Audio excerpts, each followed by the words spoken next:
शनि कथा।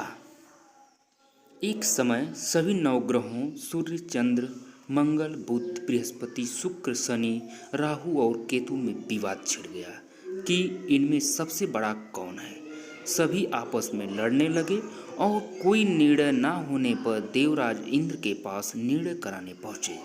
इंद्र इससे घबरा गए और इस निर्णय को देने में अपनी असमर्थता जताई, परंतु उन्होंने कहा कि इस समय पृथ्वी पर राजा विक्रमादित्य हैं, जो कि अति न्यायप्रिय हैं, वे ही इसका निर्णय कर सकते हैं। सभी ग्रह एक साथ राजा विक्रमादित्य के पास पहुंचे और अपना विवाद बताया, साथ ही निर्णय के लिए कहा।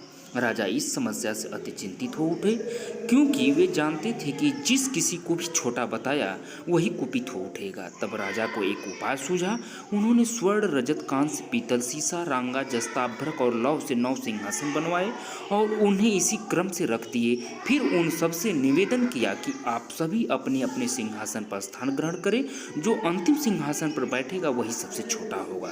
इस अनुसार लौह का सिंहासन सबसे बाद में होने के कारण शनि देव सबसे बाद में बैठे, तो वहीं सबसे छोटे कहलाए। उन्होंने सोचा कि राजा ने यह जानबूझकर किया है।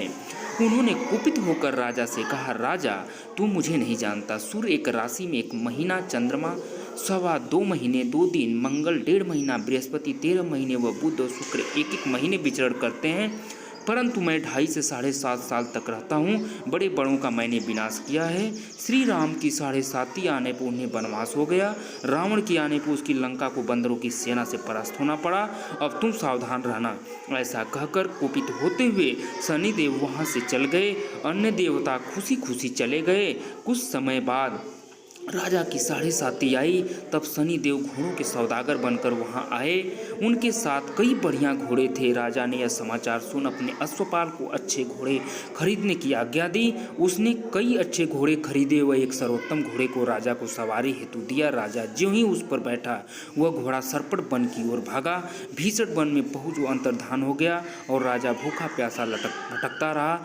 तब एक ग्वाले ने उसे पानी पिलाया। राजा ने प्रसन्न होकर उसे अपनी अंगूठी दी। वह अंगूठी देकर राजा नगर को चल दिया और वहां अपना नाम उज्जैन निवासी बीका बताया। वहां एक सेठ की दुकान में उसने जल इत्यादि पिया और कुछ विश्राम भी किया। भाग्यवश उस दिन सेठ की बड़ी बिक्री हुई। सेठ उसे खाना इत्यादि कराने खुश होकर अपने साथ घर ले गया। वहाँ उसने एक खूंटी पर देखा कि एक हार टंगा हुआ है, जिसे खूंटी निगल रही है। थोड़ी देर में पूरा हार गायब था। तब सेठ ने आने पर देखा कि हार गायब है। उसने समझा कि बीका ने ही उसे चुराया है। उसने बीका को कोतवाल के पास पकड़वा दिया। फिर राजा ने भी उसे चोर समझकर हाथ पैर कटवा दिए। वह चौरंगिया बन गया और नगर के बाहर फेंकवा दिया गया। वहाँ से एक तेली निकल रहा था, जिसे दया आई और उसने बीका को अपनी गाड़ी में बिठा लिया। वह अपनी जीभ से बैलों को हाँकने लगा। उस काल राजा की शनि दशा समाप्त हो गई। वर्षा काल आने पर वह मल्हार गाने लगा। तब वह जिस नगर में था, वहाँ की राजकुमारी मनभावनी को यह इतना भाया कि उसने मन ही मन प्रण कर लिया कि वह उस राग गाने वाले से ही विवाह करेंगी। उसने दासी को ढूंढने भेजा। दासी ने बताया कि वह एक चौरंगिया है, परंतु राजकुमारी ना मानी। अगले ही दिन से उठते ही वह अनशन पर बैठ गई कि विवाह करेगी तो उसी से। उसे बहुतेरा समझाने पर भी जब वह ना मानी तो राजा ने उस तेली को बुला भेजा और विवाह की तैयारी करने को कहा। फिर उसका विवाह राजकुमारी से हो गया। तब एक दिन सोते हुए स्वप्न में शनिदेव ने राजा से कहा, राजन देखा तुमने मुझे छोटा बताकर कितना दुख झेला है। तब राजा ने उनसे क्षमा मांगी और प्रार्थना की कि हे शनिदेव, जैसा दुख मुझे दिया है किसी और को ना दे। शनिदेव मान गए और कहा, जो मेरी कथा और व्रत कहेगा उसे मेरी दशा में कोई दुख ना होगा। जो नित्य मेरा ध्यान करेगा और चींटियों को आटा डालेगा, उसके सारे मनोरथ पूर्ण होंगे। साथ ही राजा को हाथ पैर भी वापस दिए। प्रातः आँख खुलने पर राजकुमारी ने देखा तो वह आश्चर्यचकित रह गई। बीका ने उसे बताया कि वह उज्जैन का राजा विक्रमादित्य है। सभी अत्यंत प्रसन्न हुए। सेठ ने जब सुना तो वह पैरों पर गिरकर क्षमा मांगने लगा।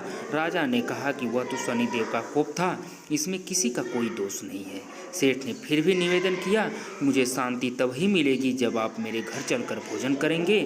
सेठ ने अपने घर नाना प्रकार के व्यंजनों से राजा का सत्कार किया। साथ ही सबने देखा कि जो खूंटी हार निकल गई थी वही अब उसे उगल रही थी। सेठ ने अनेक मोहरे देकर राजा का धन्यवाद किया। यही शनिदेव भगवान की कथा है। शनिदेव भगवान की कृपा आप सभी पर बनी रहे, हम सभी पर बनी रहे। जय हो शनिदेव भगवान आप सबकी। मनोकामना पूर्ण करें। जय शनिदेव।